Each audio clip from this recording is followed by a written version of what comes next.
What's going on, guys? It's Adonis, and in this video I actually really wanted to show you guys and share with you things that I found out about the iPhone 8 Plus in low light in comparison to the iPhone 7 Plus.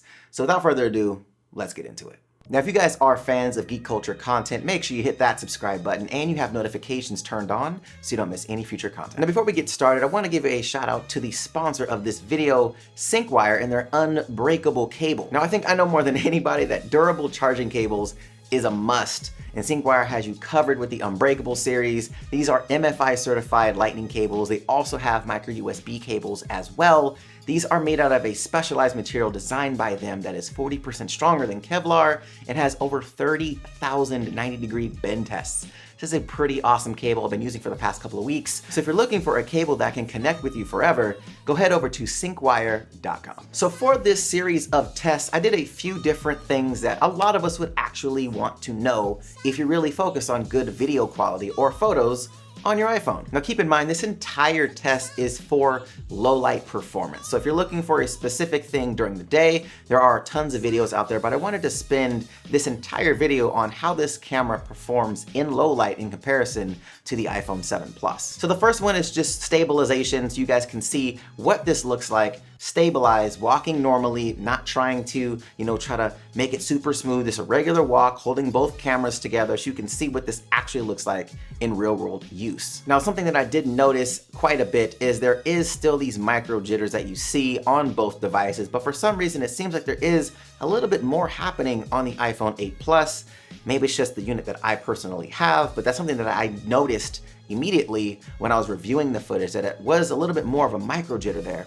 But the noise performance in the blacks is actually so much better on the iPhone 8 Plus. It's actually super surprising. Now, when you punch into 200%, you can actually see what's going on here. It seems like there's a lot more noise reduction going on in the iPhone 8 Plus. You can tell by some of the details in the ground that things that look a little bit more smeared, but it's more appealing when you zoom all the way out. There's a lot less noise in the image, but if you're looking for detail, it seems like the iPhone 7 Plus has a tad bit more detail in certain circumstances. Now, something that bugged me about the iPhone 7 series so much was the way that the phone handled changing exposure. You see a really choppy shutter that just kind of changes so you can kind of get correct exposure, and it was so jarring, like the way it would do that.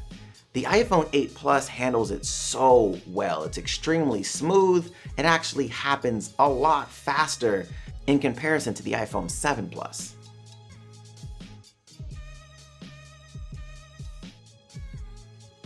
Now, I know trying to shoot cinematic on a phone is not the most ideal situation. However, some people really like shooting on an iPhone. They get really creative, shoot some really cool shorts with them. So if you're looking for something like rolling shutter performance, I wanted to show that to you guys.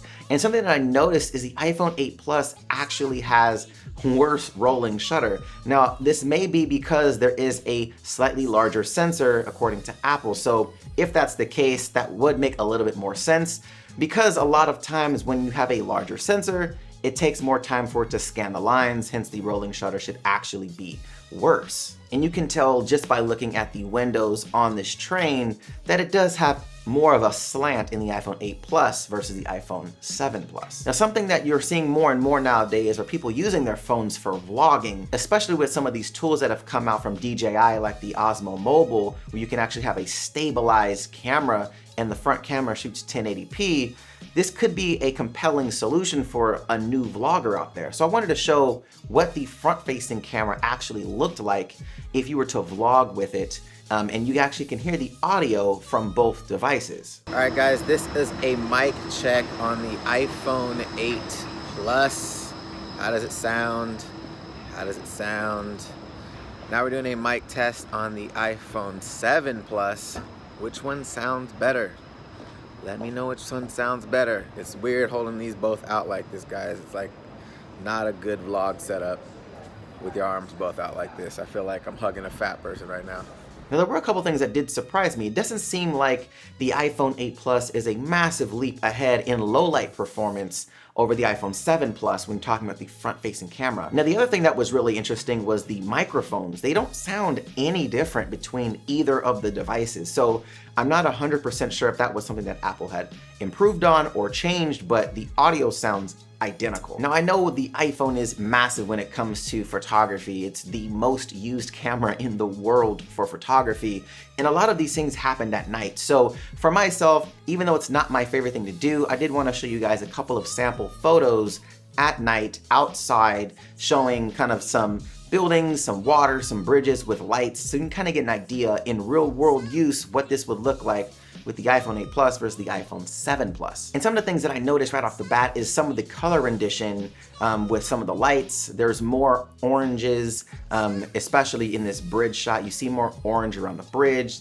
the light illuminating from it. It's not just black that's just super noisy. It is handling the noise a lot better. And even in the foreground, the concrete blocks just seem a little bit more defined and a lot less noisy. And even when you look at the shadows on the concrete blocks, the iPhone 8 seems like it's more of a solid shadow versus the iPhone 7 Plus, where it seems kind of like it's fading a little bit when you look at my face shadow on the actual concrete block.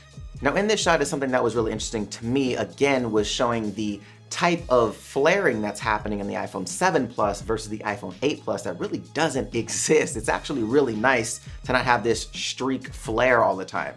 Now some people like that aesthetic. If you're J.J. Abrams, holla at your boy, but for me, like, I kind of like not having the flare. If I want to add a flare, I can add it in post. So I'm not really a fan of the flare itself, but I love how the iPhone 8 is handling highlights, mids, and lows in this photo. And you can definitely tell in the foreground details in the grass blades and even in the pillars themselves, the colors are actually more accurate. And in this final shot, I wanted to show you what it would look like if you did some, architectural photography at night, what you're gonna be seeing as far as detail, straight lines, and then what happens when there isn't anything behind the building, just a black sky, what kind of noise is actually there. And surprisingly, the iPhone 7 Plus did a pretty good job, but you do see details that are lost, especially in the blues in the actual building, and then the edges that are there just seem a little bit softer on the 7 Plus versus the 8 Plus. And then again, the black point on the 8 Plus is just solid. It just looks so good. It's so much better, and there's a lot less noise in the image. It's not like a grayish color, it's more of a black. And it's actually pretty impressive. I'm really excited about this camera and what it actually may tell for the iPhone 10 that's coming out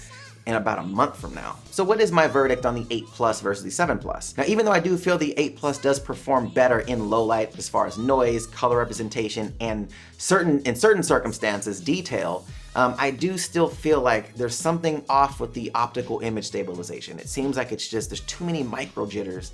And I was literally holding the phones just like this. I was holding them just like this, both of them back to back like this, walking straight. And I felt like the 8 Plus just had a little bit more jitter in the lens when you're walking. You can see it in some of the lights, like they flicker a little bit too much on the 8 Plus. But that could be the unit that I have. But let me know your guys' thoughts on this test. Do you guys think that the 8 Plus performs significantly better than the 7 Plus, or do you think it's a negligible thing? Do you think it's not that big of a deal?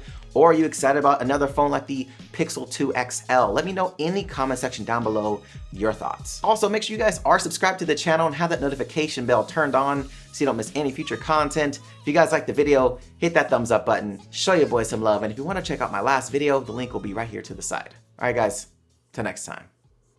See you later.